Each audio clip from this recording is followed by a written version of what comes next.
Hello friends, welcome to Navkarya digital institute. I am C A Vatsal Shah. Friends, आपको याद करो, हमने लास्ट लेक्चर में कंपनी अकाउंट्स में हम क्या कर रहे थे, तो हम यूनिट 3 कर रहे थे। Clear friends? वो यूनिट 3 वो किसका था, तो कि इश्यू ऑफ डिबेंचर का था। और वो इश्यू ऑफ डिबेंचर के हमने बहुत सारे टॉपिक खत्म भी कर दिए थे और हमने थोड़े क्वेश्चन भी कर दिए थे। क्लियर? हम कौन से क्वेश्चन कर रहे थे फ्रेंड्स? हमारा क्लास वर्क चल रहा था और यस, आपके साथ नौकर का मटेरियल चाहिए। एंड चेक करो फ्रेंड्स, क्लास वर्क में हमने लास्ट में कहां तक किया था। क्लास वर्क में फ्रेंड्स मैंने आपको क्वेश्चन नंबर 7 तक ऑलरेडी कंप्लीट करवा दिया है। तो क्लियर? अब हम स्टार्ट करते हैं question number 8। Question number 8 and 9 वो बहुत इजी वाले क्वेश्चन है। First of all I am reading that question number 8। X limited obtains a loan from IDBI of rupees 1 crore giving as a collateral security of rupees 1 crore 50 lakh of 10 each 14% first mortgage debenture। मतलब what friends, x limited ने IDBI के bank के पास से एक loan लिया है and वो लोन का अमाउंट कितना है, तो वो लोन का अमाउंट है कितने रुपीस का? 1 करोड़ रुपीस का। जब वो 1 करोड़ रुपीस की जब आईडीबीआई के पास से अगर एक्स कंपनी लिमिटेड अगर लोन ले, तो फ्रेंड्स वो लोन की एंट्री क्या करेगा? Bank account debit to borrowing account. And मुझे क्वेश्चन में प्रॉपर डेटा नहीं दिया whether it is a long term borrowing और अ शॉर्ट टर्म बोरोइंग। मैं यहां पे अज्यूम करो ये जो मेरा आईडीबीआई के पास से मैंने जो भी लोन लिया वो लोन मेरे लिए लॉन्ग टर्म बोरोइंग होगा और उसके लिए मैंने कोलेटरल सिक्योरिटी के लिए 1 करोड़ 50 लाख रुपीस के मेरे मॉर्गेज डिबेंचर दिए। एंड वो जब मॉर्गेज डिबेंचर जस्ट एक सिक्योरिटी की तरह दिया है, जस्ट एक सिक्योरिटी की तरह दिया है, तो ऑब्वियसली मुझे पूछो तो उसकी कोई जर्नल एंट्री करने की जरूरत नहीं है। अभी बोल रहा हूं नहीं है, क्वेश्चन नंबर 9 आएगा तब मैं कुछ बोलूंगा आपको। जस्ट आपको इस ट्रांजैक्शन को बैलेंस शीट में प्रेजेंट करना है। एंड फ्रेंड्स, इस ट्रांजैक्शन को अगर मैं बैलेंस शीट में प्रेजेंट करूं, ये जो भी डेट बेट आपके पास कुछ भी डेटा यहां पे अवेलेबल नहीं है। क्लियर? अगर फ्रेंड्स इसको हम बैलेंस शीट में प्रेजेंट करें तो क्या होगा, चेक करो। क्लास वर्क क्वेश्चन नंबर 8 कर रहे हैं फ्रेंड्स। मैं यहां पे टाइटल लगा रहा हूं, that is nothing but balance sheet of friends. Company का नाम प्रॉपर लिखना है। कंपनी का नाम क्या था, चेक कर लो। कंपनी का नाम था एक्स लिमिटेड। तो balance sheet of X limited as on, मेरे पास क्वेश्चन में डेट का डेटा दिया नहीं है तो मैंने यहां पे कुछ भी डेट लिखा नहीं है। क्लियर? अच्छा फ्रेंड्स, अब आप क्या करोगे, एक मेरे साथ एक बैलेंस शीट आप ड्रॉ कर लोगे। क्लियर? मैंने आपको पहले दिन ही जब कंपनी अकाउंट चालू किया था तब मैंने बोला था बैलेंस शीट हम जब कंपनीज के लिए बनाएंगे तो वो शेड्यूल 3 के हिसाब से बनेगा। यस फ्रेंड्स, मैं यहां पे एक बैलेंस शीट ड्रॉ कर रहा हूं। जस्ट आपको एक नोट का कॉलम एंड अमाउंट का कॉलम लिखना है, बाकी कुछ भी लिखने की जरूरत नहीं है। क्लियर? फ्रेंड्स मेरे साथ टाइटल लगाते रहना। पर्टिकुलर्स,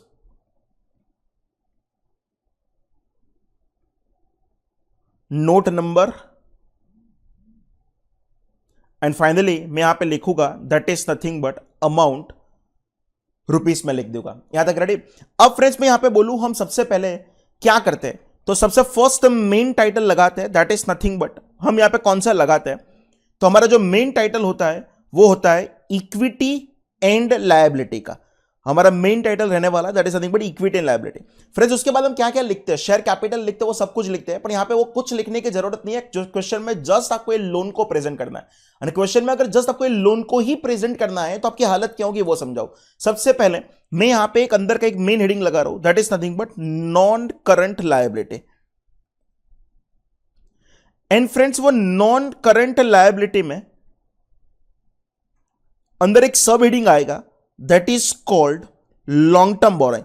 क्वेश्चन में याद करो फ्रेंड्स, मेरे पास यहां पे लोन का डेटा नहीं था, पर मैंने अज्यूम किया था कि जो भी लोन है वो मैंने लॉन्ग टर्म पर्पस के लिए लिया है, तो यहां पे मैं लिख रहा हूं long term borrowing.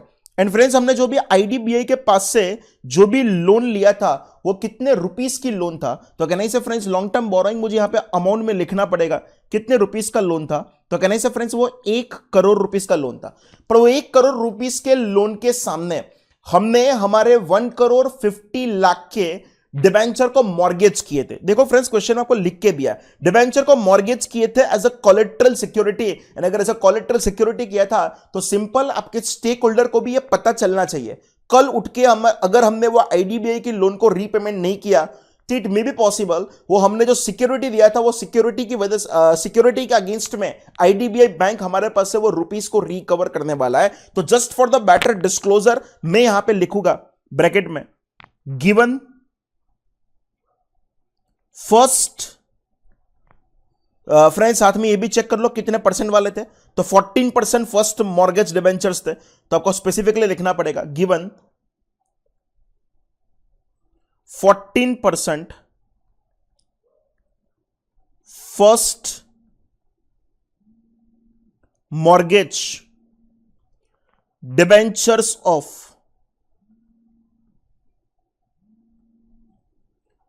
Of rupees 1,50,00,000 S collateral security. वो जस्ट आपको फॉर बेटर डिस्क्लोजर इसको लिखने की जरूरत है, बाकी एक्चुअली क्वेश्चन में इसका कोई जर्नल एंट्री करने की जरूरत नहीं था। बस क्वेश्चन में जस्ट आपको इतना ही पूछा है कि 1 करोड़ की लोन के सामने जब आप 1,50,00,000 के मॉर्गेज डिबेंचर को एज अ मॉर्गेज करते हो तो उसका जस्ट आपको डिस्क्लोजर कैसे करना पड़ेगा। Friends let us discuss further question, that is something what class work question number 9। Title लगा दो friends, class work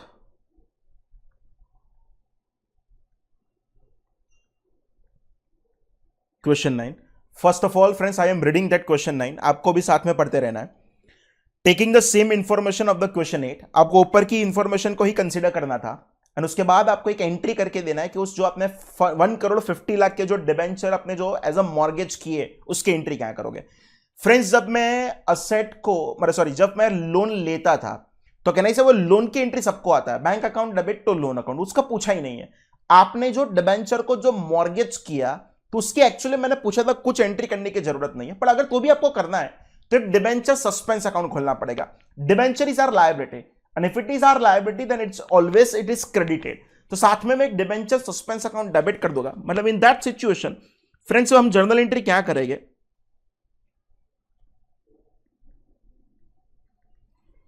journal entry करेंगे debenture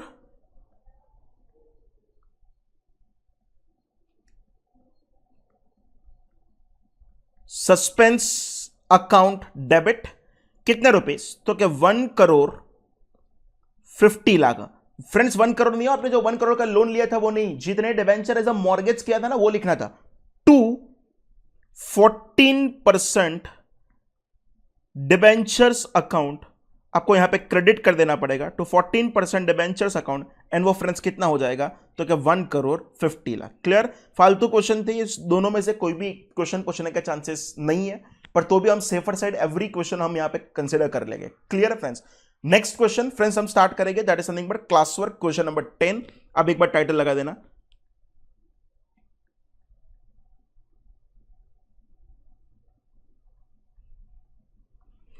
classwork question 10. Friends, first of all, I am reading that question, question number 10.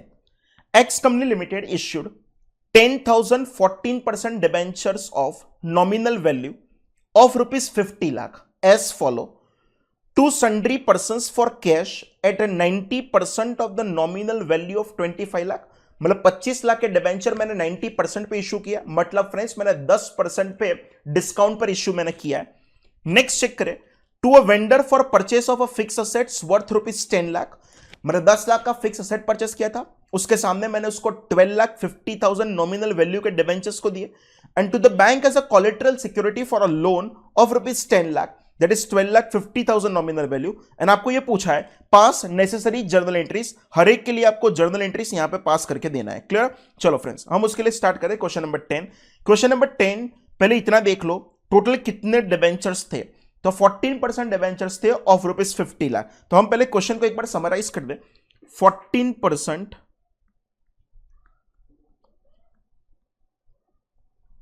Debentures of rupees 50 lakh, वो total आपने 3 part में 3 अलग अलग लोगों को कुछ आपने दिया है। क्लियर। वो 3 पार्ट कौन से है, तो फर्स्ट पार्ट हम चेक कर ले, हमने एज अ कैश के सामने इशू किया एंड कितने पे, तो क्या 10% डिस्काउंट पे इशू किया एंड कितने रुपए के डिबेंचर, तो क्या 25 लाख रुपीस के डिबेंचर। क्लियर। तो फर्स्ट में यहां पे लिख रहा हूं issued against cash of nominal value of rupees 25 lakh at 10% discount, आपने डिस्काउंट पे इशू किया था। क्लियर फ्रेंड्स, सेकेंड आपने किसको इशू किया, तो आपने एक फिक्स एसेट परचेस किया था 10 लाख का, एंड उसके सामने आपने उसको 12,50,000 के डिबेंचर्स को इशू किया। क्लियर, तो यहां पे लिख दो फिक्स्ड एसेट ऑफ ₹10 लाख, पर उसके सामने जो डिबेंचर थे ना, वो डिबेंचर आपने कितने के दिए, तो डिबेंचर आपने दिए ₹12,50,000। एंड फ्रेंड्स, हम थर्ड पोर्शन चेक करें तो आपने एक बैंक लोन लिया था कितने का, 10 लाख, एंड वो 10 लाख के सामने आपने 12,50,000 का एज अ कोलेट्रल सिक्योरिटी दिया था। क्लियर, तो यहां पे मैं चेक करूं, बैंक लोन था, bank loan of ₹10 lakh, but as a security debenture आपने दिया था कितने के, तो डिबेंचर फ्रेंड्स आपने दिया था 12,50,000 के फ्रेंड्स आपने डिबेंचर को इश्यू किया था। अब मुझे आपको वो मैच करवाना है कि आपको 50 लाख के डिबेंचर मैच हो गए। हाँ, चेक करो, यहां पे आपने फर्स्ट दिया था 25 लाख रुपए के डिबेंचर, 25 लाख ये रेडी है। यहां पे अपने 10 लाख की फिक्स असेट के सामने 12,50,000 दिया, मतलब 25 लाख प्लस 12,50,000, तो आपका 37,50,000 भी डन है। और यहां पे आपने 10 लाख की बैंक लोन लिया था, एंड वो 10 लाख की बैंक लोन के सामने फ्रेंड्स आपने यहां पे 12,50,000 दिया, तो 25 लाख प्लस 12,50,000 प्लस 12,50,000, आपका टोटल 50 लाख का डिबेंचर का हिसाब मैंने आपको मैच करवा दिया। अब हर एक चीज की जर्नल एंट्रीज करना है। अच्छा, क्वेश्चन में आपको नंबरिंग करके दिया, वो नंबरिंग देख लो, एबीसी करके दिया है, तो सिंपल जर्नल एंट्री ए करेंगे for this matter, second number B number की एंट्री करेंगे for this matter, and C number की एंट्री करेंगे लास्ट वाला, that is nothing but bank loan वाला। डन फ्रेंड्स, आप टाइटल लगाओगे, that is nothing but journal entries.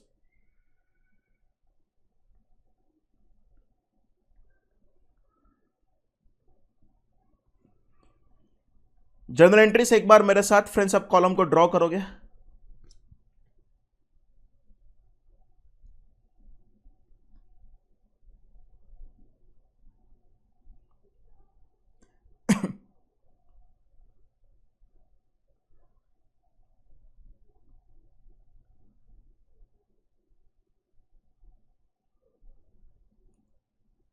Friends, title लगा रहा हूं मैं, पर्टिकुलर्स,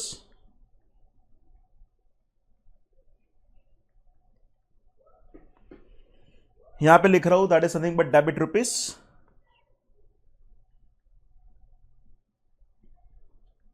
एंड यहां पे मैं फ्रेंड्स लिख रहा हूं that is nothing but credit rupees, particulars debit rupees and credit rupees. Clear, first of all हम जनरल एंट्री करेंगे, that is nothing but for the point number A के लिए। पॉइंट नंबर ए में friends क्या था वो एक बार आप चेक कर लो, मैंने सारे की समरी बना के रखा है। आपने कैश के सामने इशू किया था, एंड 25 लाख रुपए के डिबेंचर आपने इशू किया था, पर वो एट 10% डिस्काउंट किया था। तो कहने से फर्स्ट एंट्री आप करोगे जब आपको डिबेंचर एप्लीकेशन के रुपए मिलेंगे, एंड जब डिबेंचर एप्लीकेशन के रुपए मिले तो फ्रेंड्स आप एंट्री क्या कर देते, बैंक अकाउंट डेबिट, 25 लाख रुपए के डिबेंचर थे, एंड वो 25 लाख के डिबेंचर आपने at the price of 90% issue किया। तो फ्रेंड्स अगर आप चेक करोगे तो आपका होगा bank account debit 22,50,000। Clear friends, next आपको क्रेडिट यहां पे करना पड़ेगा, कौन सा account, that is nothing but debenture to debenture application account, वो डिबेंचर एप्लीकेशन अकाउंट फ्रेंड्स आपको यहां पे क्रेडिट कर दोगे कितने से, तो क्या 22,50,000। पर फ्रेंड्स ये तो 25 लाख का डिबेंचर आपने 90% पे किया था, मतलब आपको डिबेंचर जो आपकी बुक में लेके आना है वो कितने अमाउंट से लेके आना है, तो वो तो 25 लाख से ही लेके आना है। Clear, debenture application is a temporary account, उसको मैं क्लोज कर रहा हूं, तो एंट्री करोगे डिबेंचर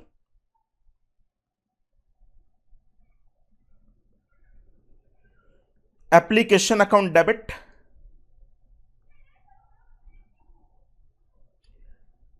22,50,000। आपको डिस्काउंट यहां पे रिकॉर्ड करना पड़ेगा, that is nothing but discount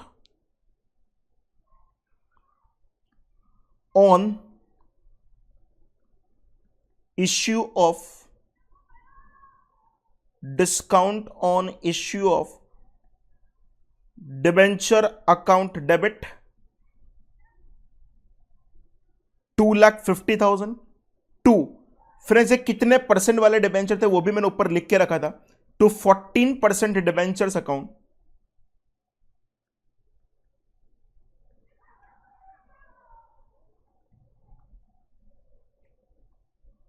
to 14% debentures account. Friends कितने रुपीस का, तो क्या 25 लाख रुपीस का। क्लियर फ्रेंड्स, ये हमारा यहां तक का क्वेश्चन नंबर ए के लिए सब कुछ रेडी है। अब फ्रेंड्स मैं स्टार्ट कर रहा हूं, that is nothing but for question B. Clear, अच्छा फॉर क्वेश्चन बी, ये क्वेश्चन बी क्या है तो उसके लिए हम चेक कर दें।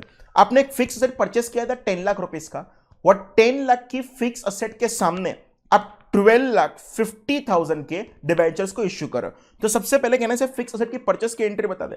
फ्रेंड्स ये आपके लिए फाउंडेशन है तो आपके लिए नया होगा, बाकी एक्चुअली हम टेंजिबल फिक्स असेट को कभी भी हम फिक्स असेट नहीं बोलते हैं, उसको हम फ्रेंड्स क्या बोलते हैं, तो प्रॉपर्टी प्लांट एंड इक्विपमेंट बोलते हैं। तो एंट्री में यहां पे फर्स्ट एंट्री कर रहा हूं,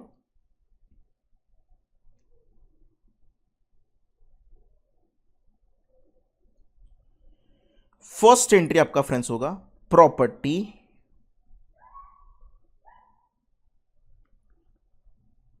plant and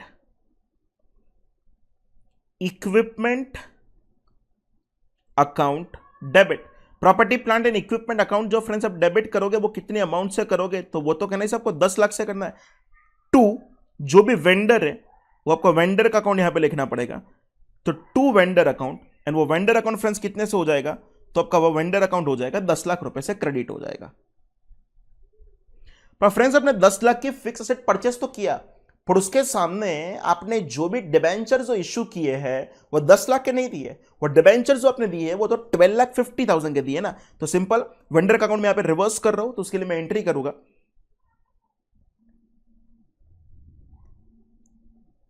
vendor account debit. Vendor account debit friends कितने से कर लोगे, 10 लाख से। डिस्काउंट मुझे डेबिट करना पड़ेगा, discount on issue of debenture account debit 2,50,000 to 14%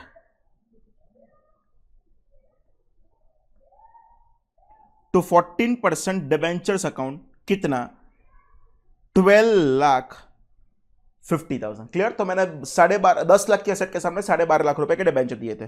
and point number C, that is the last point. Friends हमने क्या किया था, तो हमने वहां पे एक लोन लिया था 10 लाख की, तो वो 10 लाख की लोन के सामने हमने 12.5 लाख रुपए के डिबेंचर एज अ कोलेट्रल दिए थे। एंड अगर एज अ कोलेट्रल दो तो उसकी एंट्री करने की जरूरत नहीं है, जस्ट आप जो एंट्री करोगे वो किसकी एंट्री करोगे, बैंक की, लोन की। तो एंट्री करोगे bank account debit 10 lakh to bank loan account 10 lakh. पर जस्ट फॉर आपको यहां पे ब्रैकेट में लिखना पड़ेगा कि आपने एज अ कोलेट्रल सिक्योरिटी आपने 12,50,000 के डिबेंचर को दिया है। क्लियर, तो यहां पे लिख रहा हूं 14%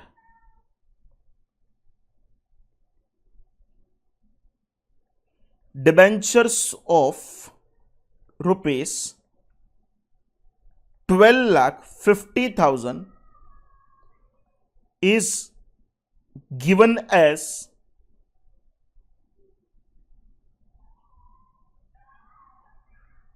collateral security। क्लियर, बाकी उसका कुछ आपको यहां पे एंट्री करने की जरूरत नहीं है। This is nothing but all about question number 10 of unit 3 of class work. Friends now let us start next question, that is nothing but class work question number 11। First of all हम title लगा दें,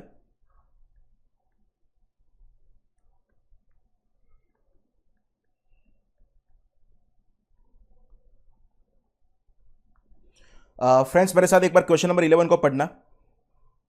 question number 11 में पढ़ रहा हूं, HDFC limited issued 1,12% debenture of ₹100 each at rupees 94 on 1st January 2017. Under the terms of the issue, the debentures are redeemable at the end of the 5 years directly. That is called the bullet payment. Bullet payment मतलब what, every year कुछ redemption नहीं करने का, directly 5 साल 7 साल 10 साल के बाद अब रिडीम कर देना on the date of issue. Calculate the amount of discount to be written off in each of the 5 years. Every year आप कितना डिस्काउंट को राइट ऑफ करोगे वो आपको यहां पे क्वेश्चन में पूछा है. फ्रेंड्स सबसे पहले मैं इस क्वेश्चन में दम क्या था वो बताऊं. पहले आपको यह देखना पड़े नंबर ऑफ डिबेंचर्स कितने थे. तो कहने से फ्रेंड्स आपके नंबर ऑफ डिबेंचर्स जो थे वो number of debentures lakh debenture थे. फ्रेंड्स वो लाख डिबेंचर की फेस वैल्यू कितना था. तो लाख डिबेंचर का जो भी फेस वैल्यू था ना वो लाख डिबेंचर का फेस वैल्यू 100 रुपए था. पर कहने से मैंने वो जो इश्यू किया था, इश्यू प्राइस अगर मैं लिखूं तो लाख डिबेंचर कहने से मैंने 94 में इश्यू किया. फ्रेंड्स 100 वाला डिबेंचर अगर मैं 94 में इश्यू करूं उसका मतलब मैं ऐसा बोलूं कि मैंने वो डिबेंचर को डिस्काउंट पर इश्यू किया. तो अगर मैं यहां पे टोटल करूं तो discount on issue of debenture, discount on issue of debenture करूं तो कहने से फ्रेंड्स मेरे पास लाख डिबेंचर थे. वो लाख डिबेंचर पर मैंने एवरी डिबेंचर 6 रुपीज का इंटरेस्ट दिया. एंड लाख डिबेंचर पर अगर 6 रुपीज का इंटरेस्ट दो तो अगर फ्रेंड्स आपको पता चले तो मेरा 6 लाख रुपए का है. क्लियर. अच्छा सेकंड फ्रेंड्स ये भी साथ में चेक कर लो कि डिबेंचर का जो टर्म था ना वो डिबेंचर का टर्म कितना था. तो कहने से 5 साल था. And eight the end of the 5th year, eight the end of the 5th year आप उसको क्या करने वाले थे, रिडीम करने वाले थे. मतलब मैं ऐसा बोलूं ये पूरे लाख डिबेंचर मेरे लिए 5 साल तक मेरे साथ रहे. हाँ एवरी ईयर मैंने उसमें से कुछ भी रिडीम किया नहीं है. इतना बुद्धि चले.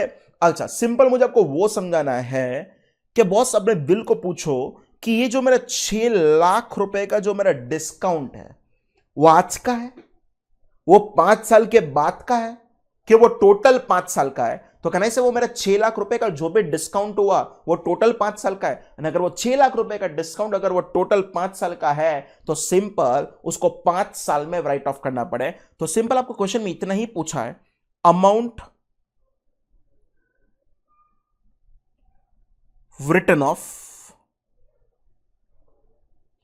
Every year, amount return off every year. अगर फ्रेंड्स वो चेक करोगे तो कितना होगा. तो आपका 6 लाख रुपए के डिबेंचर थे, वो 6 लाख के डिबेंचर 5 साल में राइट ऑफ करना है.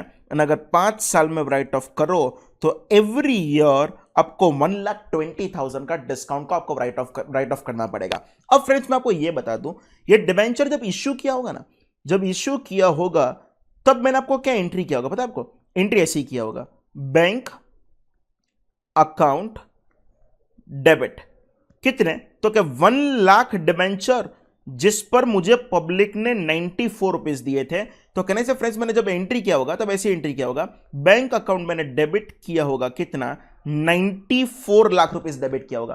पर तब कहने से मैंने डिस्काउंट दिया था. तो सिंपल मैं सेकेंड डेबिट करूंगा, that is nothing but discount on issue of debenture, discount on issue of debenture account debit. Friends कितना, तो कि लाख डिबेंचर पर अगर 6 रुपीज आप कंसीडर करो तो वो डेबिट आपका हो जाएगा कितने रुपीस का, 6 लाख रुपीस का.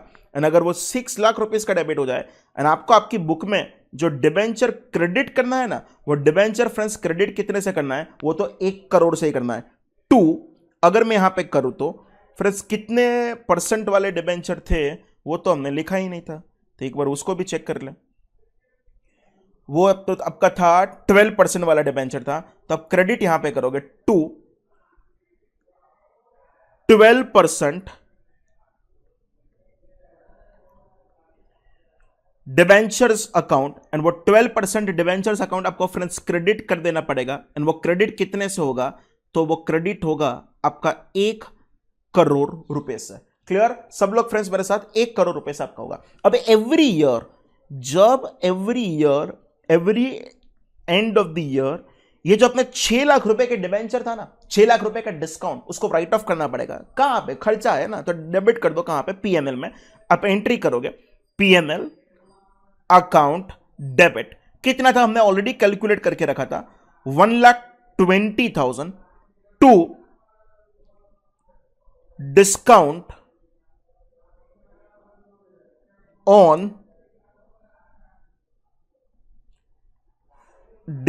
On issue of debenture. वो discount on issue of debenture friends कितना था?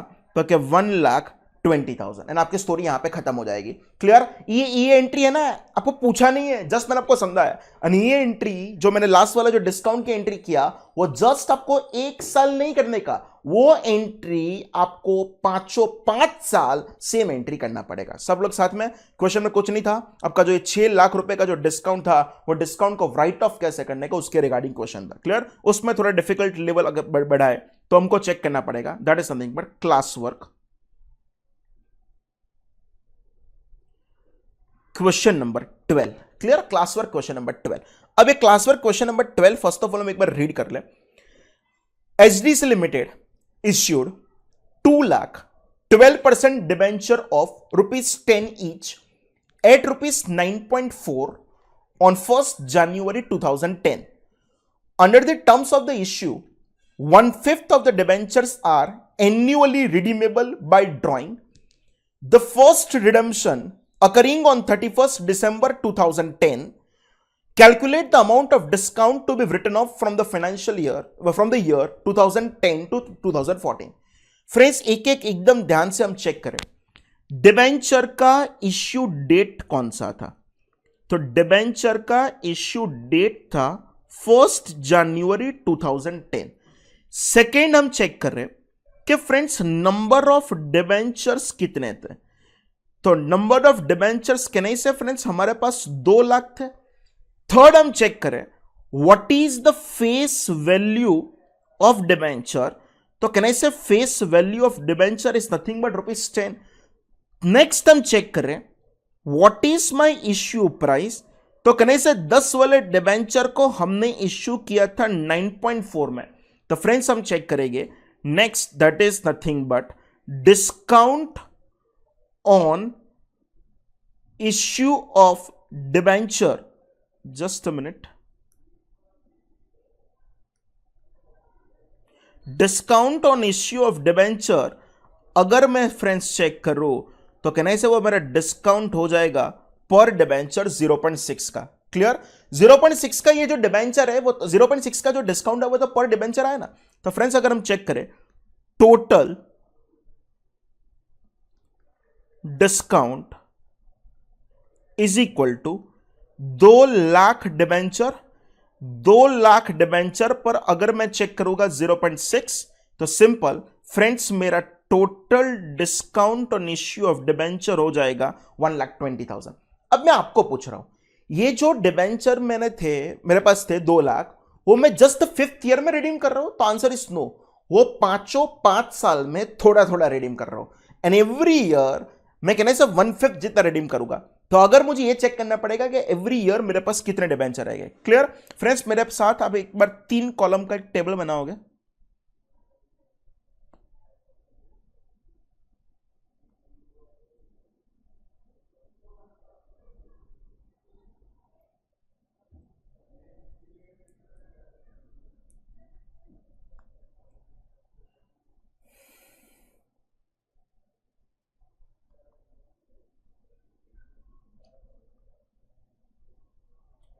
फ्रेंड्स मैं यहां पे टाइटल लगा रहा हूं, that is nothing but my first title is nothing but year, number of debentures मेरे पास पहले साल कितने थे, एंड यहां पे मैं लिख रहा हूं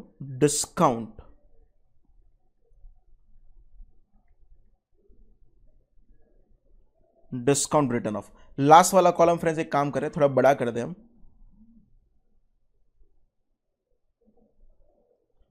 क्लियर? फ्रेंड्स मैंने जो डिबेंचर जो इश्यू किए थे वो कब किए थे? तो वो मैंने 2010 में इश्यू किए थे। एंड अगर 2010 में इश्यू किए थे एंड एवरी ईयर जो मैं रिडीम करने वाला हूं, वो रिडीम कैसे करने वाला हूं? तो एवरी ईयर कहने से मैं 1/5 जितना रिडीम करूंगा। एंड अगर 1/5 जितना रिडीम करूंगा तो मेरा 5 साल तक कैसे चलेगा वो मैं आपको बता दूं। 2010, एक बार कंफर्म कर ले फ्रेंड्स, वो 2010 ही था ना, 1 जनवरी 2010, यस 2010। सेकंड होगा मेरे लिए कौन सा होगा, that is nothing but 2011, 2012, 2013 and 2014। Clear. अच्छा, एंड फ्रेंड्स डिबेंचर कैसे रहेगा, तो पहले साल तो कहने से मेरे पास पूरे पूरे 2 लाख डिबेंचर थे, 2 लाख में से 1/5 रिडीम करो, तो 2 लाख का 1/5 करोगे तो फ्रेंड्स कितना होगा, 40,000।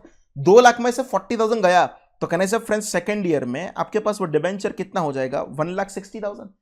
थर्ड ईयर चेक करो तो कहने से 160 में से 40 गया, तो कहने से ये आपका कितना हो जाएगा, 1,20,000।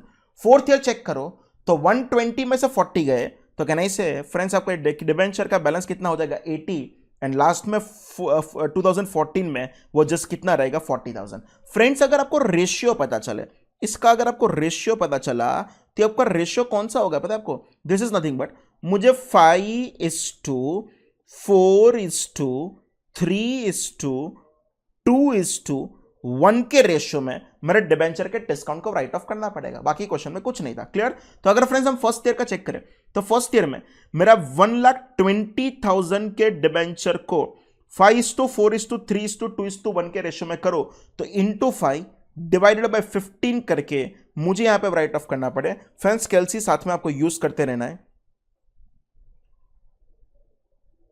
तो फ्रेंड्स अगर हम चेक करेंगे 1,20,000 इंटू 5 डिवाइडेड बाय फ्रेंड्स आप 15 करोगे तो फ्रेंड्स आपका आंसर कितना हो जाएगा, that is nothing but 40,000। First year आप जो डिबेंचर को राइट ऑफ करोगे वो डिबेंचर के डिस्काउंट को वो कितना हो जाएगा, फर्स्ट ईयर में 40,000। सेकंड ईयर फ्रेंड्स आपको करना है that is nothing but 1,20,000 into 4 divided by अगर 15 करोगे तो एक बार आपका सीक्वेंस सेट होगा, बाद में टेंशन नहीं है। 1,20,000 इंटू 4 डिवाइडेड बाय 15, तो friend sorry 1,20,000 into 4 divided by 15 अगर करोगे तो फ्रेंड्स आपका वो डिबेंचर का डिस्काउंट कितना आएगा, that is nothing but 32,000। Third year check करोगे तो 1,20,000 इंटू 3 डिवाइडेड बाय 15, तो सिंपल आपको 8,000 लेस करते रहना है, तो कितना हो जाएगा 24,000। लास्ट ईयर चेक करोगे तो 1,20,000 इंटू 2 डिवाइडेड बाय 15, तो सिंपल यहां पे 8,000 माइनस करोगे तो आपका आंसर आ जाएगा कितने का, 16,000। And last year 1,20,000 into 1 divided by 15 करोगे तो फ्रेंड्स आपका आंसर आ जाएगा 8,000। अगर आप टोटल चेक करोगे तो आपका 1,20,000 यहां पे वो मैच हो जाना चाहिए। क्लियर, सिंपल बोलो, ये हमारा कौन सा क्वेश्चन नंबर था, 12। ये 12 एंड 11 में एक ही फर्क था, 11 में हम जो डिबेंचर्स को रिडीम करते थे वो डायरेक्टली मैं बोल रहा हूं eight the end of the 5th year कर रहे थे, but boss in this question हमने जो भी डिबेंचर को रिडीम किया है वो डिबेंचर को redeem directly at the end of the 5th year नहीं कर रहे थे, हम उसको एवरी ईयर 1/5 पार्ट में हमने उसको रिडीम किया था। क्लियर। अब मेरे पार्ट में क्लास वर्क का जस्ट एक ही क्वेश्चन बाकी है, दैट इज कॉल्ड क्वेश्चन 13। पर वो क्वेश्चन 13 चालू करूं उसके पहले फ्रेंड्स मुझे आपको एक नया कंसेप्ट पढ़ाना पड़ेगा जिसका नाम है tax deducted at source. Tax deducted at source जिसका शॉर्ट फॉर्म हम क्लास में बोलेंगे TDS. Friends, tax deducted at source एक इनकम टैक्स का एक कंसेप्ट है। एज अ फाउंडेशन लेवल आपको वो इनकम टैक्स पूछने वाले नहीं है, पर यस आपको इस पे से अकाउंटिंग पूछ सकते हैं। ये अकाउंटिंग समझाने के लिए मान लो एक कंपनी का नाम है that is called नौकार digital institute. Clear. And उसमें मान लो मैं यहां पे हूं तो मेरा नाम यहां पे लिख दो। अच्छा, मैं कहने से नौकार डिजिटल इंस्टीट्यूट को एक सर्विस रेंडर कर रहा हूं, रेंडरिंग ऑफ सर्विसेज। कौन से सर्विस, तो मैं नौकार डिजिटल इंस्टीट्यूट को लेक्चर लेके दे रहा हूं, तो कहने से नौकार डिजिटल इंस्टीट्यूट मुझे क्या करेगा, पेमेंट भी करेगा। अग्रेड। मान लो मुझे नौकार डिजिटल इंस्टीट्यूट के पास से 100 रुपीज का पेमेंट लेना है, 100 रुपीज का। अच्छा, एनडीआई मुझे परफेक्ट 100 रुपीज का पेमेंट कर देता है, कोई टेंशन नहीं है। पर यस एक और पार्टी है, दैट इज नथिंग बट आपका गवर्नमेंट। कहने से मैं गवर्नमेंट के साथ मेरा इनकम टैक्स का रिटर्न फाइल करूंगा। जब इनकम टैक्स का रिटर्न फाइल करूं एंड इनकम टैक्स के रिटर्न में मैं अगर बोल दूं कि गवर्नमेंट सुन, मैंने करंट ईयर में तो जस्ट कितने रुपीस कमाए पता है तुझे? मैंने करंट ईयर में जस्ट 70 रुपीस नौकार डिजिटल के पास से लिया है। दिस इज करेक्ट और रॉन्ग? तो सिंपली रॉन्ग है। पर यस मैं आपको बोल रहा हूं मुझे चोरी करना है, मुझे टैक्स की चोरी करना है, तो मैं गवर्नमेंट को बोलूंगा गवर्नमेंट सुन ले, मैंने तो जस्ट किसके एनडीआई के पास से कितने रुपए कमाए? 70 रुपीस कमाए। तो कहने से गवर्नमेंट को पता नहीं चलता था कि मैं जो 70 रुपीस बोल रहा हूं वो सही बोल रहा हूं कि गलत बोल रहा हूं, हाँ के ना? तो उसके लिए गवर्नमेंट ने इंट्रोड्यूस किया, गवर्नमेंट ने टीडीएस को इंट्रोड्यूस किया एंड गवर्नमेंट ने बोला कि एनडीआई तू सुन ले, तू जब इसको पेमेंट करे, अग्रीड तुझे 100 रुपए का पेमेंट करना है, हाँ तू वत्सल सर को पेमेंट कितने का करेगा? एनडीआई को बोला 100 रुपए का ना, 100 का नहीं करना है, उसमें से काम कर तू टीडीएस डिडक्ट कर ले 10%। टीडीएस डिडक्ट कर लिया 10 रुपए का, तो फाइनली वो लोग एनडीए वाले मुझे जो पेमेंट करेंगे ना वो जस्ट कितने का करेंगे पता है आपको? 90 रुपीस का ही पेमेंट करेंगे। तो सर आपका 10 रुपए का नुकसान है, कोई टेंशन नहीं है 10 रुपए का नुकसान। सर 10 रुपए का एनडीआई को फायदा है, एनडीआई को भी 10 रुपए का कोई फायदा नहीं है। उन्होंने बोला कि ये जो 10 रुपए तूने जो ये इसके पेमेंट में से कट किया ना वो डायरेक्टली किसको पेमेंट कर दे? तू गवर्नमेंट को पेमेंट कर देना। मतलब अगर पता चले, समरी बनाओ, तो मेरे पास जस्ट 90 रुपीस आए एंड गवर्नमेंट को कितने रुपए मिल गए? 10 रुपए, हाँ के ना? एंड अगर गवर्नमेंट को 10 रुपए मिल गए तो सर ये तो मेरा नुकसान हुआ ना, एनडीआई का फायदा हुआ। गवर्नमेंट ने बोला टेंशन मत कर, तू जब ये इनकम टैक्स का रिटर्न भरेगा तब पहली पॉसिबिलिटी मैं 70 बताऊं तो इनको पता चल जाएगा गलत है। रीजन, ये जो गवर्नमेंट को पेमेंट किया होगा ना वो अगेंस्ट मेरे पेन के सामने किया होगा, परमानेंट अकाउंट नंबर। मान लो मेरा पेन नंबर ऐसा है,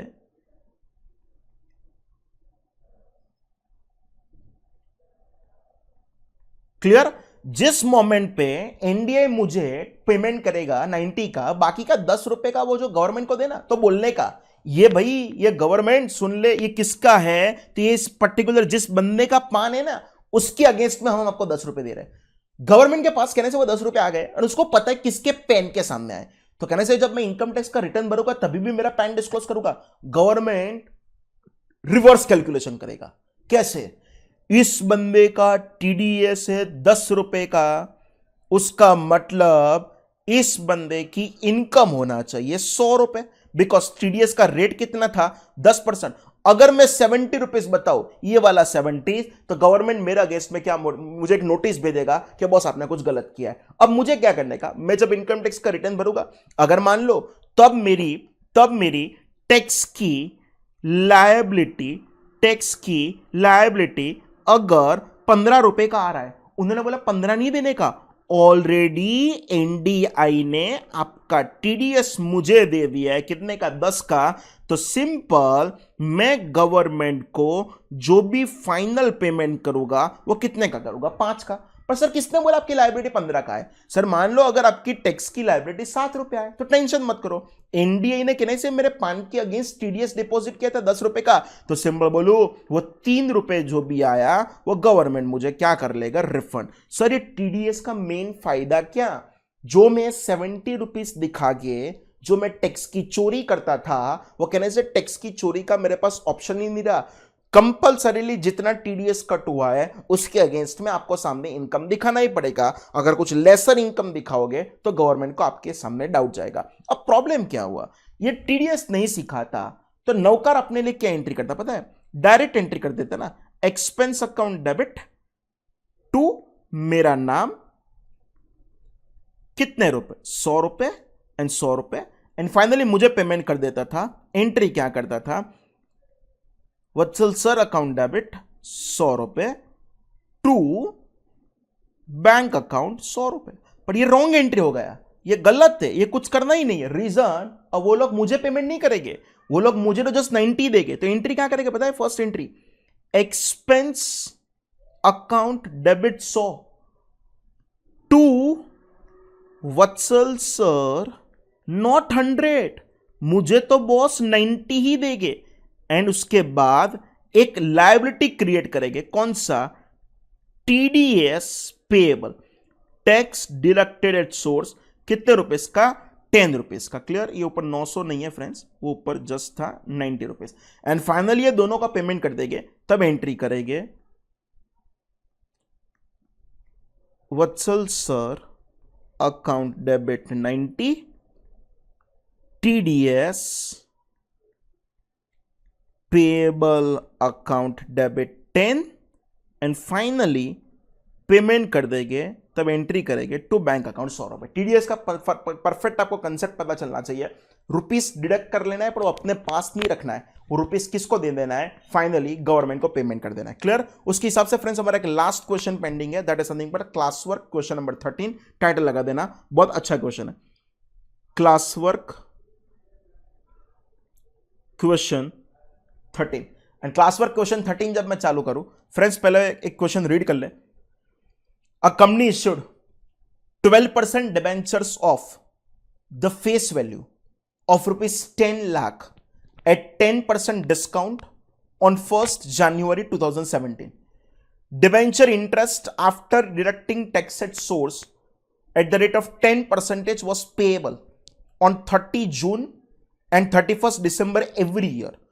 All the debentures were to be redeemed after expiry of 5 years. Directly अभी कुछ नहीं, डायरेक्टली 5 साल के बाद। Period at the 5% premium. Past journal entries for the accounting year 2017. 2017 के लिए आपको हर एक जर्नल एंट्री करना है। Clear friends? हम एक साथ एक बार ड्रॉ कर ले, और इस बार डेट का भी कॉलम आपको बनाना पड़ेगा। क्लियर? पहले काम करो, टाइटल लगा दो।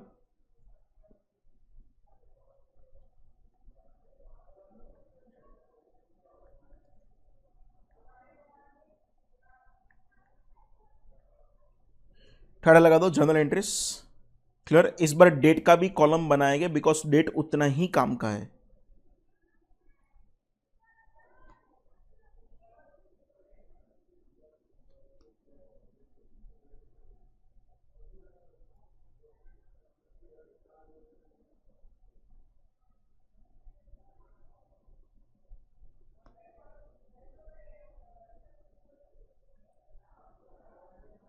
फ्रेंड्स साथ में लिखते रहना।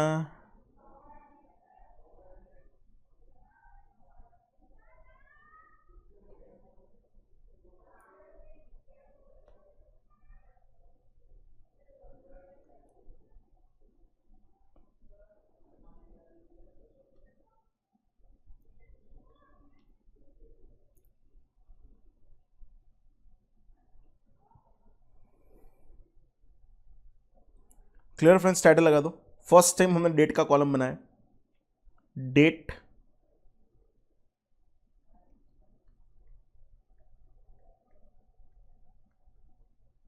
Particulars debit and finally credit. Clear friends? Check कर लो, आपने लाख डिबेंचर्स इश्यू किए थे। लाख डिबेंचर जो आपने इश्यू किया ना, वो 10% डिस्काउंट पर इश्यू किया था। एंड आपको जब रिडीम करना है ना, तो 5% प्रीमियम पे करना है। क्लियर? तो पहले जब लोग आपको अप्लाई करेंगे, अच्छा कितने रुपीस वाला डिबेंचर था वो भी इंपॉर्टेंट था। Of the face value of directly 10 lakh rupees आपको बोली थी है, कितना? 10 लाख रुपीस के डिबेंचर। क्लियर? तो सबसे पहले आपको डिबेंचर के लिए एप्लीकेशन के रुपए आपको मिलेगा। क्लियर? जब डिबेंचर एप्लीकेशन का रुपए जब मिले, तब आपको एंट्री करना पड़ेगा bank account debit to debenture application. तो फर्स्ट एंट्री में कर रहा हूं, that is nothing but 1st January 17 entry करेंगे बैंक अकाउंट डेबिट। 10 लाख रुपए इसके फेस वैल्यू वाले थे, पर 10% डिस्काउंट पर था, मतलब जस्ट कितना लिखना पड़ेगा? 90%। तो बैंक अकाउंट डेबिट आप कर दोगे कितने रुपीस? 9 लाख रुपीस। क्रेडिट यहां पे कर रहा हूं, कौन सा? That is nothing but debenture application account. Debenture application account मैंने यहां पे क्रेडिट कर दिया, कितने से क्रेडिट किया? 9 लाख रुपए से। फ्रेंड्स उसी दिन आप डिबेंचर्स को अलॉट भी करोगे, तो 1 जनवरी 17 को ही मैं सेकंड एंट्री कर रहा हूं। एंड एंट्री क्या करोगे, डिबेंचर एप्लीकेशन का अकाउंट मुझे यहां पे क्लोज कर देना पड़ेगा। तो debenture application account debit, debenture application account friends debit कितने से हो जाएगा, 9 लाख रुपए से। क्लियर। अच्छा, पर आपको यहां पे डिस्काउंट भी रिकॉर्ड करना है लाख रुपए का, एंड जो 5% से प्रीमियम से रिडीम करने वाला उसका लॉस भी रिकॉर्ड करना है। तो यस, हम आपको याद करूं तो हम दोनों वर्ड लिखते थे, discount oblique loss on issue of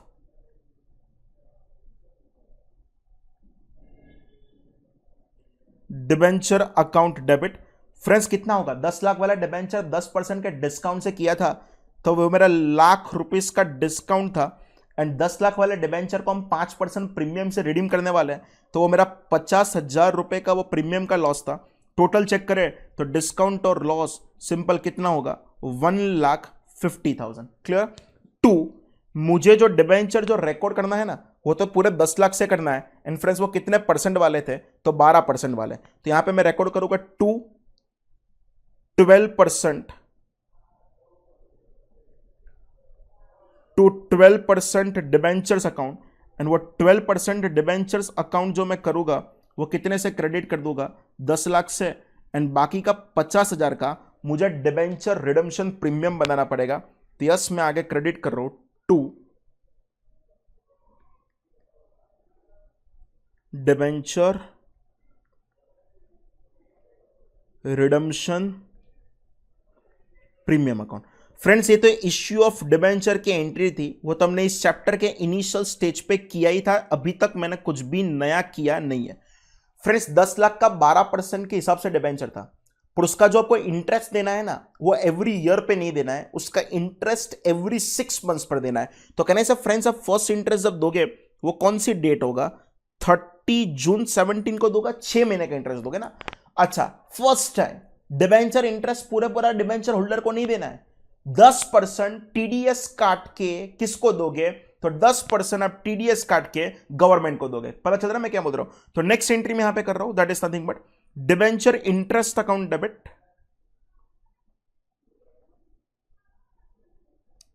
debenture interest expense account debit. Friends याद करो, 10 लाख रुपए के डिबेंचर थे, 10 लाख रुपए के डिबेंचर 12% के हिसाब से थे ना, तो वो 12% तो पूरे साल का था। अगर उसमें अगर आप 6 महीने का करो तो कहना से डिबेंचर इंटरेस्ट एक्सपेंस अकाउंट आपका जो डेबिट होगा वो जस्ट 60,000 का होगा, पर होल्डर को जस्ट 90% मिलेगा। 10% कौन लेके जाएगा, गवर्नमेंट। तो सिंपल में यहां पे क्रेडिट करो 2 डिबेंचर होल्डर अकाउंट, कितना, तो उसको जस्ट 60,000 का 90% ही मिलेगा।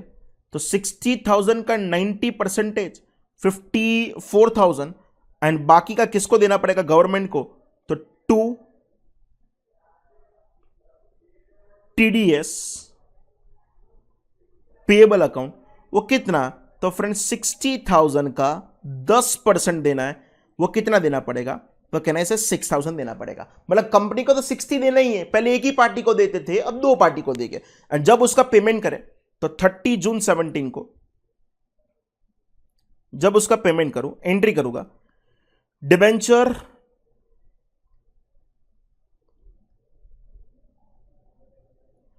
Holder account debit 54,000,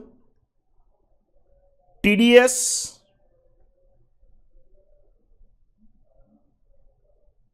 payable account debit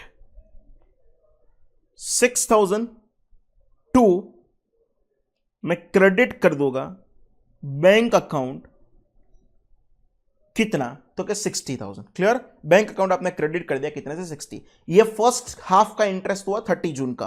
अब फ्रेंड्स आप सेकंड इंटरेस्ट कब दोगे, 31 दिसंबर। तो 31 दिसंबर 17 को मैं अगर एंट्री करूं, सेम एंट्री डिबेंचर इंटरेस्ट का खर्चा रिकॉर्ड करोगे, एंट्री करोगे debenture interest expense account debit 10 lakh रुपए के डिबेंचर, थोड़ा टाइपिंग एरर है, 10 लाख रुपए के डिबेंचर 12% के हिसाब से, बाकी का 6 महीने का अगर कैलकुलेट करो सेम ही होगा, कितना होगा 60,000। पूरे पूरे रुपए आपके पास नहीं रखना है, 90% होल्डर को है, 10% गवर्नमेंट को। अभी ऊपर जो वैसे किया है वैसे ही होगा। To debenture holder account 54,000 to TDS payable account 6,000 and finally वो 6,000 का पेमेंट कर दो, तो आप एंट्री कर दोगे 31 दिसंबर को ही। एंट्री क्या करोगे? Debenture holder TDS payable to bank. Clear? Simple बोल रहा हूं, पहले एक ही पार्टी को दे रहे थे, अब दो दो पार्टी को देना है। एंट्री करो डिबेंचर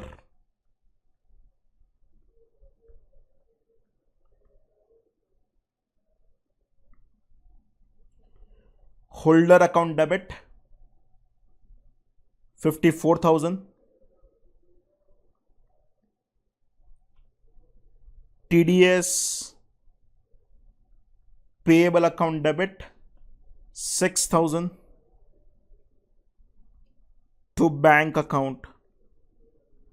टू बैंक अकाउंट कितने रुपीस का? 60,000।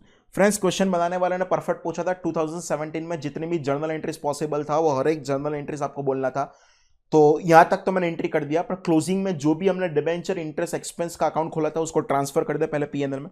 तो नेक्स्ट एंट्री में कर रहा हूं 31 दिसंबर 17 को। PNL account debit 1,20,000 to debenture interest expense account 1,20,000। दूसरा फ्रेंड्स, अब फर्स्ट एंट्री चेक करो, आपने discount on issue of debenture record किया था कितने रुपए से? लाख रुपए से। ये वाला बोल रहा हूं, discount on issue of debenture. जो 10 लाख वाला डिबेंचर आपने 9 लाख में इश्यू किया था, वो जो लाख वाला जो डिस्काउंट था, वो डिबेंचर जिस मैच्योरिटी पीरियड तक है उसके हिसाब से राइट ऑफ करना पड़े। क्वेश्चन में स्पेसिफिकली बोला था कि आप डिबेंचर का बुलेट पेमेंट करने वाले हो at the end of the 5th year, and अगर at the end of the 5th year directly payment करने वाले हो तो सिंपल फ्रेंड्स मैं आपको बोल दूं, वो डायरेक्टली 5 साल में आपका जो भी डिबेंचर इंटरेस्ट का डिबेंचर का डिस्काउंट था उसको राइट ऑफ करना पड़ेगा। क्लियर? तो फ्रेंड्स मैं next entry and the last entry यहां पे कर दूं। सॉरी,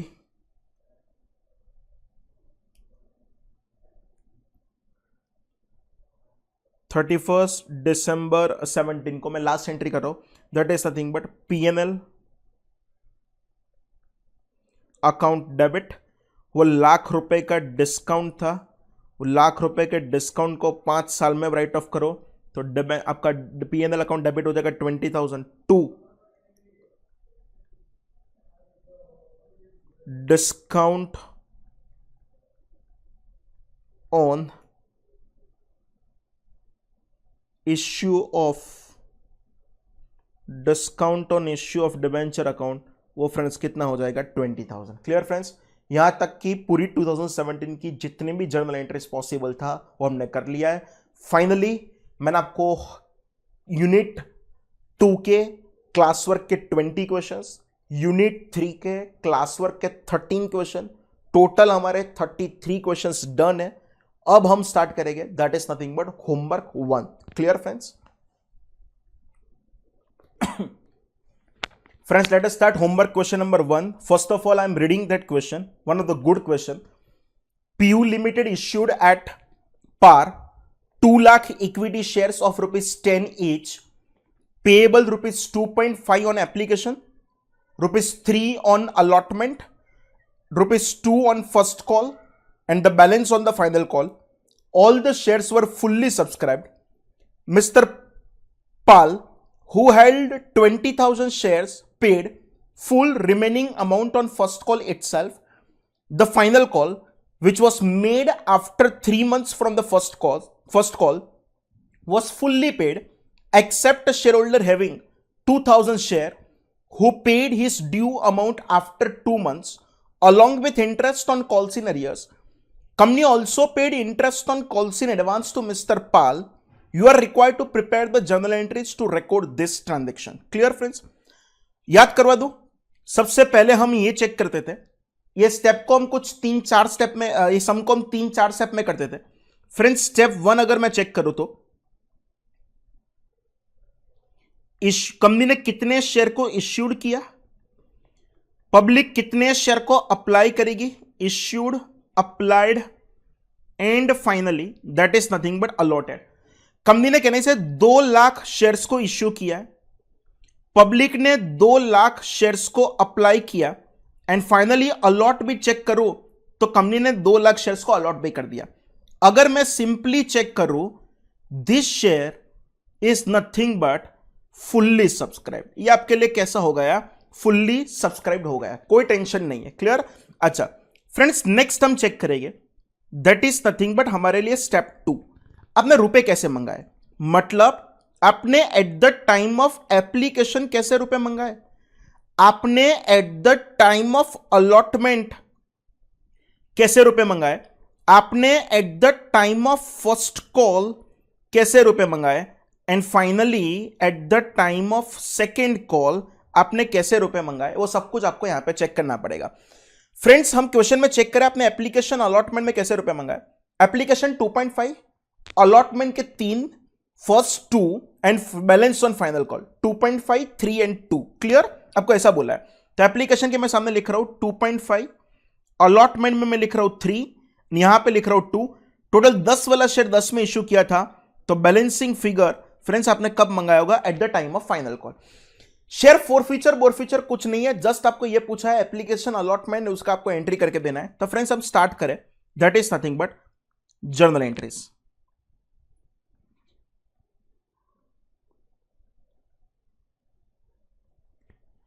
फ्रेंड्स, आपको सबसे पहले जर्नल एंट्रीज के कॉलम ड्रॉ करना पड़ेगा.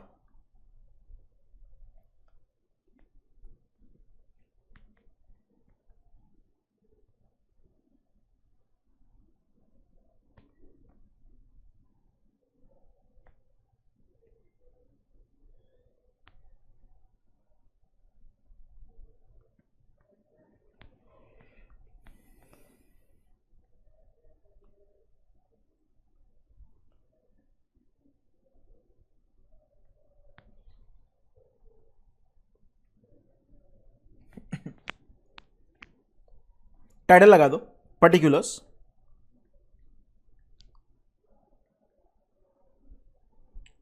डेबिट एंड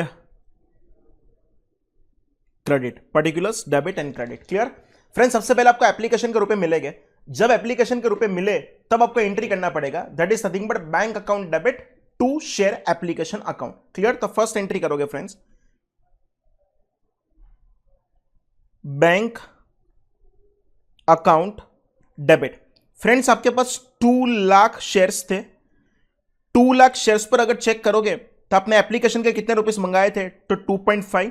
तो 2 लाख इंटू 2.5 करोगे तो आपको फर्स्ट एंट्री करना पड़ेगा bank account debit 5 lakh to share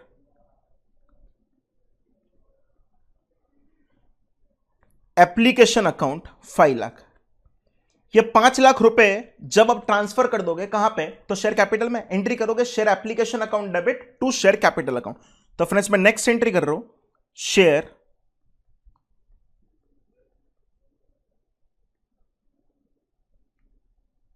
application account debit 5 lakh and पूरे अमाउंट आपको ट्रांसफर कर देना पड़ेगा कहां पे, शेयर कैपिटल में, टू शेयर कैपिटल अकाउंट. कितने रुपए, तो फ्रेंड्स 5 लाख रुपए. उसके बाद फ्रेंड्स आपने क्या किया होगा, तो अगर अलॉटमेंट के रुपए मंगाओगे, इन अलॉटमेंट के पर शेयर मैंने 3 रुपए मंगाए थे, तब एंट्री करोगे share allotment account debit to share capital account. तो नेक्स्ट एंट्री आपका होगा share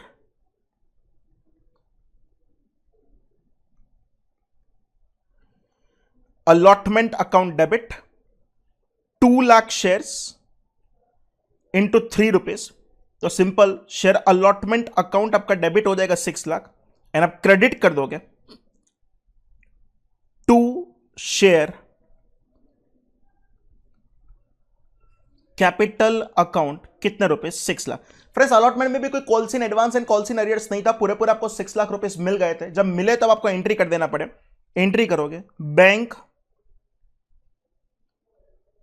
account debit, bank account debit कर दूंगा 6 लाख से एंड यहां पे मैं क्रेडिट कर रहा हूं to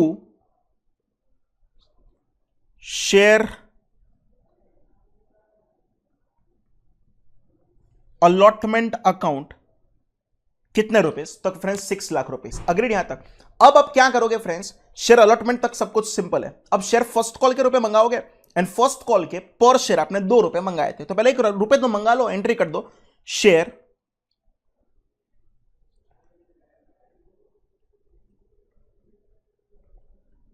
first call account debit 2 lakh share into 2 रुपए। तो शेयर फर्स्ट कॉल अकाउंट आप डेबिट कर दोगे 4 lakh to share capital account कितने रुपए क्रेडिट कर दोगे फ्रेंड्स 4 लाख रुपए क्रेडिट कर दिया। अब फर्स्ट कॉल के टाइम हुआ क्या, एक मिस्टर पाल करके कोई आया था एंड वो मिस्टर पाल आपको कुछ रुपए एडवांस में दे रहा था ना, तो उसको चेक कर ले क्या लिखा है। Mister Pal who held 20,000 shares paid full remaining amount on the first call itself. आपको पहले कॉल के टाइम उसने सेकंड कॉल के भी रुपए आपको दे दिए। तो फ्रेंड्स आपको क्या हुआ, कॉल्स इन एडवांस में आया ना, आपके पास रुपए एडवांस में आके रखे ना, तो एंट्री करोगे bank account debit. Bank account debit कितना फ्रेंड्स, मैंने फर्स्ट कॉल के तो 4 लाख रुपए मंगाए थे, वो तो मिलेगा ही मिलेगा, प्लस मिस्टर पाल के पास 20,000 शेयर्स थे एंड वो 20,000 शेयर्स पर मिस्टर पाल मुझे सेकेंड कॉल का 2.5 भी देके गया। मतलब सिंपल बोलूं 4 लाख था प्लस 20,000 इंटू 2.5 मतलब 50,000 रुपए वो ऑलरेडी एडवांस में देके गया। तो मेरे पास टोटल कितने रुपए है 4,50,000। तो बैंक अकाउंट डेबिट करोगे 4,50,000 to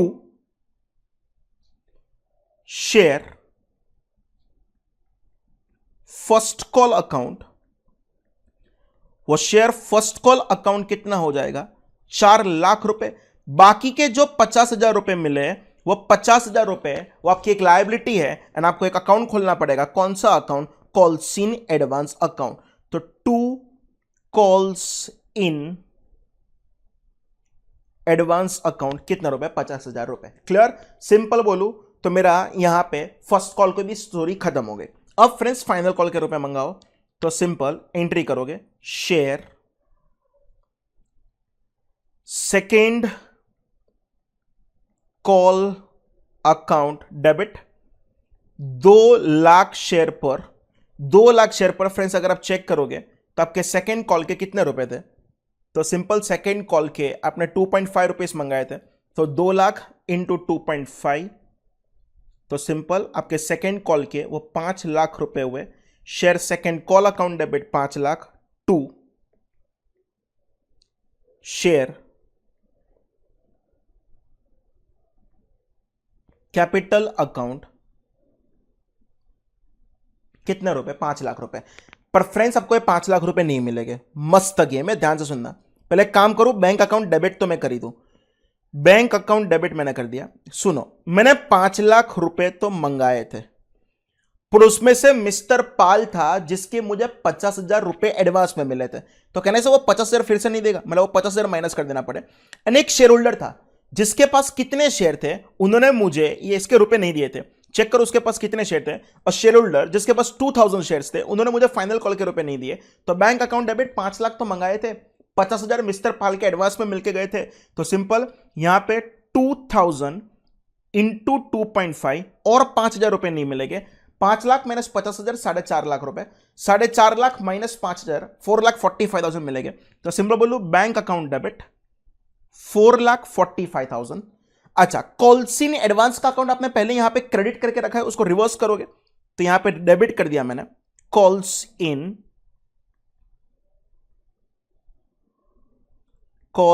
in advance account debit, and वो calls in advance account debit कितने से करूंगा? 50,000 से। एंड वो जो शेयर होल्डर के पास 2,000 शेयर पर ₹2.5 लेना बाकी था, उसका कॉल्स इन अरियर्स हुआ, and that is nothing but asset for the company, तो डेबिट कर दोगे calls in arrears account debit 5,000, and finally share second call का अकाउंट आपको क्लोज कर देना पड़ेगा to share second call account, and वो शेयर सेकेंड कॉल अकाउंट कितना हो जाएगा? 5 लाख रुपए से क्लोज हो जाएगा। क्लियर? अब फ्रेंड्स मैं स्टार्ट करूं तो कॉल्सिन एडवांस पर आपको इंटरेस्ट देना पड़ेगा। अच्छा, अब कॉल्सिन एडवांस मतलब वो कहने से फर्स्ट कॉल के टाइम पूरे पूरे रुपए दिए गए था, तो आपको सेकेंड कॉल कब मंगा है वो चेक कर दो। तो वहां पे लिखा है the final call which was made after 3 months, मतलब कहने से मुझे कॉल्सिन एडवांस पर 3 महीने का इंटरेस्ट देना पड़ेगा, एंड कॉल्सिन एडवांस पर इंटरेस्ट देना है वो आपके लिए खर्चा है। तो सिंपल मैं एंट्री कर रहा हूं, interest expense account debit. Just for your knowledge, ये किसका था? कॉल्स इन एडवांस पर था, एंड वो फ्रेंड्स मिस्टर पाल कितने रुपए आपको एडवांस में देके गया था? 50,000 रुपए। वो 50,000 रुपए पर आपको याद करवा दूं, अगर कुछ नहीं दिया है तो टेबल एफ में जो प्रिस्क्राइब रेट है 12% वो लेना पड़ेगा।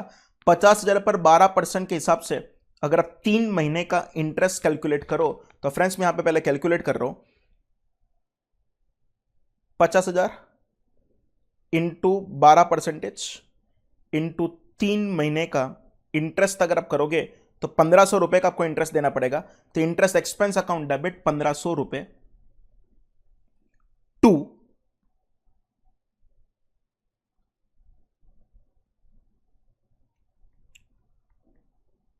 शेयर होल्डर अकाउंट कितने रुपए का? 1,500, एंड फाइनली वो 1,500 का पेमेंट कर दो, तब नेक्स्ट एंट्री करोगे share holder account debit to bank account.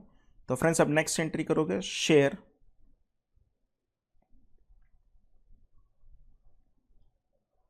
Holder account debit, company का एक खर्चा था, कैश आउटफ्लो होगा 1,500 टू बैंक अकाउंट कितने रुपए का? 1,500 रुपए। Agreed friends? अच्छा, नेक्स्ट फ्रेंड्स मैं स्टार्ट करूंगा that is nothing but calls in arrears पर मुझे इंटरेस्ट मिलेगा। शेयर होल्डर ने मुझे 2,000 शेयर पर पेमेंट नहीं दिया था, एंड 2,000 शेयर पर पेमेंट नहीं दिया था, वो कितना नहीं दिया था वो चेक करो, 5,000 रुपए, एंड उसका पेमेंट आपको कब मिला? 2 महीने के बाद। तो कॉल्स इन अरियर्स पर आपको 10% के हिसाब से आपको इंटरेस्ट लेना पड़ेगा, एंड वो आपके लिए इनकम होगा। क्लियर? तो एंट्री करोगे शेयर होल्डर अकाउंट डेबिट। अच्छा, यहां पे तो शेयर होल्डर था ना, वो कौन था? स्पेसिफिकली लिख दो मिस्टर पाल, एंड यहां पे भी मैंने इसको पेमेंट कर दिया मिस्टर पाल को, पर जिसका कॉल्स इन अरियर्स था उसका नाम मुझे नहीं दिया है। तो शेयर होल्डर अकाउंट डेबिट कितना फ्रेंड्स उसके? अच्छा, ये यहां पे लिख दो, ये किसका इंटरेस्ट मैं इनकम कर रहा हूं? तो ये जो है वो कॉल्स इन अरियर्स का है।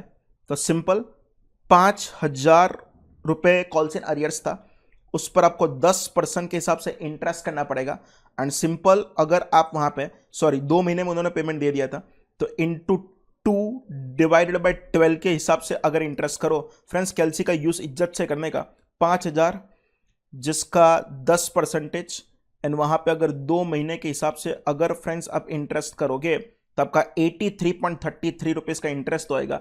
Share holder account debit 83.33 to company के लिए इंटरेस्ट इनकम है, to interest income account, and finally अब आपको 5,083 रुपीज दे देगा, एंड वो 5,083 वो भी कैसे है वो समझा दो। कॉल्स इन अरियर्स के 5,000 रुपए लेना बाकी है, एंड आपको इंटरेस्ट का 83 रुपीज लेना बाकी है। तो सिंपल हम लास्ट वाली एंट्री कर देंगे, एंड यहां पे हमारा सम खत्म भी हो जाएगा। Clear friends? तो next entry that is nothing but bank account debit. Bank account debit कितना हो जाएगा? 5,083.33। पता चल जाएगा आपको कॉन्सेप्ट मिले। टू कॉल्स इन अरियर्स करके मैंने एक असेट क्रिएट किया था, अब रुपए मिल गए तो वो असेट को मैं रिवर्स कर रहा हूं to calls in arrears account 5,000 to share holder account to share holder account कितना, तो 83.33, एंड यहां पे फाइनली हमारा वो सम खत्म होता है. If you like this video, share it with your friends. Subscribe to our YouTube channel to watch more such videos and learn from our expert faculty members. Press the bell icon to get regular notifications whenever we upload a new video. Download NDI mobile app to get complete CA course online. We value your support. Thank you for watching.